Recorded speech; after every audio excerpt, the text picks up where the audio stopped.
5 नवंबर 1556 के दिन पानीपत की दूसरी लड़ाई शुरू होती है, जहां अकबर और बैरम खान मिलकर राजा हेमचंद्र को हरा देते हैं। और फिर बैरम खान के कहने पर अकबर निहत्थे और बेहोश राजा हेमचंद्र का सिर अपनी तलवार से अलग कर देता है।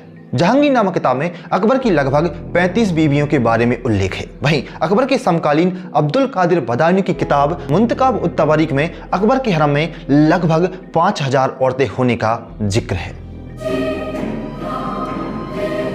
नमस्कार, स्वागत है आप सभी का। दोस्तों, न जाने क्यों जब भी अकबर की बात होती है तो उसे एक महान शासक के रूप में पेश किया जाता है, और तो और डॉक्यूमेंट्री और बॉलीवुड की मूवीज में उसे एक हीरो की तरह दिखाया जाता है। कुछ लोग अकबर को महान, दूसरे धर्म के प्रति सहानुभूति रखने वाला और समाज में समन्वय बनाने वाले शासक के रूप में बताते हैं। लेकिन इंटरेस्टिंग बात तो यहाँ पर यह है कि तथ्य और इतिहास अकबर के बारे में कुछ और ही बयां करते हैं। जरा दोस्तों, आप ही सोचिए कि जिस व्यक्ति के हरम में 5000 औरतें थीं, उस व्यक्ति का चरित्र कैसा रहा होगा। मुझे तो समझ में नहीं आता है कि ऐसे व्यक्ति को कोई महान कैसे कह सकता है। ऐसा व्यक्ति महान नहीं बल्कि मानवीय संवेदनाओं से रहित एक चरित्रहीन व्यक्ति है। तो आइए दोस्तों, अकबर की जरा दूसरी साइड को जानते हैं, जिसकी कभी भी बात नहीं की जाती है। तो चलिए जरा शुरू से शुरू करते हैं। अकबर के शासन की शुरुआत होती है 14 फरवरी 1556 को, जब उसके पिता हुमायूं की मौत के बाद 13 साल का जलालुद्दीन मोहम्मद अकबर बादशाह बनता है। आज के अधिकतर लोग इसे उदारवादी, सहिष्णु और दूसरे धर्म के लोगों के प्रति सहानुभूति रखने वाला बताते हैं। लेकिन ये लोग अकबर के पहले युद्ध की कभी भी पूरी बात नहीं करते हैं। अच्छा, यह तो आप जानते ही होंगे कि 5 नवंबर 1556 के दिन पानीपत की दूसरी लड़ाई में अकबर और बैरम खान मिलकर हिंदू राजा हेमचंद्र विक्रमादित्य को हरा देते हैं। लेकिन आगे क्या होता है यह शायद आपको पता नहीं होगा। दोस्तों, राजा हेमचंद्र के हराने के बाद और बैरम खान के कहने पर अकबर निहत्थे और बेहोश राजा हेमचंद्र का सिर अपनी तलवार से अलग कर देता है। और इसी लड़ाई में हेमचंद्र विक्रमादित्य को हराने के बाद, मतलब हेमू राजा को हराने के बाद और उनका सिर धड़ से अलग करने के बाद अकबर गाजी की उपाधि धारण करता है। और अपनी इसी जीत का जश्न मनाने के लिए अकबर राजा हेमचंद्र का कटा हुआ सिर काबिल भिजवा देता है। लेकिन दोस्तों, अकबर की हैवानियत इतने पर भी नहीं रुकती है। अकबर के आदेश पर राजा हेमचंद्र का सर कटा हुआ धड़ दिल्ली के एक गेट पर टंगवा दिया जाता है और राजा हेमचंद्र की लाश का अंतिम संस्कार भी नहीं हो पाता है। आपको यह जानकर और भी आश्चर्य होगा कि अकबर ने न सिर्फ हेमू की लाश का अपमान किया, बल्कि उसके सैनिकों के सर काटकर एक मीनार का निर्माण भी करवाया था। और यह मीनार सैनिकों के कटे हुए सिर को चुनवाकर बनाई गई थी। अब जरा आप ही बताइए, अगर मुगल बादशाह अकबर को भारतीय राजा हेमू को हराने और मुगल साम्राज्य की स्थापना करने के लिए महान कहा जाता है, तो फिर तो ऐसे में अंग्रेज भी महान थे, क्योंकि इन्होंने भी भारतीय राजाओं को हराया था और अपना शासन हमारे भारत देश पर कायम किया था। मैंने आपको वीडियो के शुरू में ही बताया था, जहांगीर नामक किताब में अकबर की लगभग 35 बीवियां होने का उल्लेख मिलता है। वहीं अकबर के समकालीन अब्दुल कादिर बदायूनी की किताब में अकबर के हरम में 5000 औरतें होने का जिक्र है। और दोस्तों, यह अब्दुल कादिर बदायूनी कोई और नहीं बल्कि अकबर का एक जिगरी दोस्त होता है और उसके नवरत्नों में से एक रत्न होता है, और इसने यह बातें अपने किताब में लिखी हैं।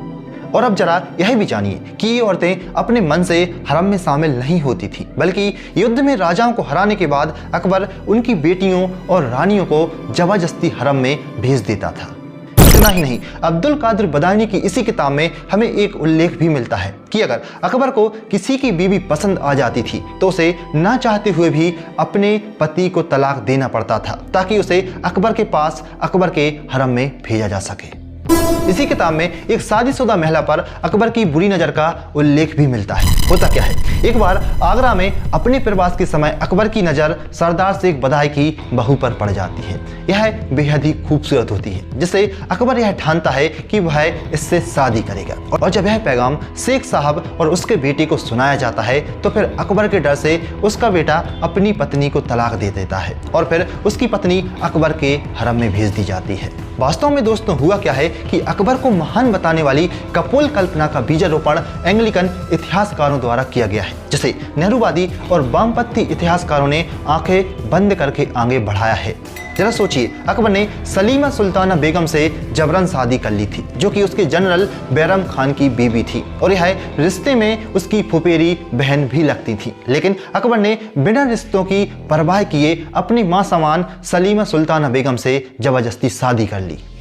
अकबर द ग्रेट मुगल किताब के पेज नंबर 81 में इतिहासकार विंसेंट स्मिथ ने अकबर के नेगेटिव पहलुओं को लिखा है। अकबर के मन में महिलाओं के प्रति अत्यधिक वासना थी। युद्ध के दौरान अकबर का एक उद्देश्य राजाओं की रानियों, बेटियों और बहनों को हड़पना होता था। अकबर ने ही अपने हरम के लिए औरतें पाने के लिए मीना बाजार की शुरुआत की थी। राजपूत औरतों से शादी करना अकबर की धार्मिक सहिष्णुता के बजाय राजनीतिक फायदों के लिए किया गया काम था। और अब जब अकबर के डार्क साइड की बात हो ही रही है तो फिर कोई भी बात चित्तौड़ की लड़ाई के जिक्र के बिना अधूरी है। इरम मुखर्जी की पुस्तक द ग्रेट मुगल में वर्णन है कि 1568 में अकबर ने लंबी घेराबंदी के बाद चित्तौड़गढ़ के किले पर कब्जा कर लिया था और चित्तौड़गढ़ किला जीतने के बाद अकबर ने 40,000 निर्दोष हिंदुओं का निर्मम नरसंहार कराया था। और मेन बात तो यहाँ पर यह है कि ये हिंदू निहत्थे नागरिक थे और इनमें ज़्यादातर किसान थे। दोस्तों, अकबर ने चित्तौड़ की इस हार को काफिरों पर इस्लाम की जीत के रूप में घोषित किया था और जीत के बाद चित्तौड़गढ़ के कई मंदिरों को नष्ट कर दिया गया था और शहर की सैकड़ों महिलाओं को पकड़ लिया गया था जो कि उस समय जौहर नहीं कर पाई थी।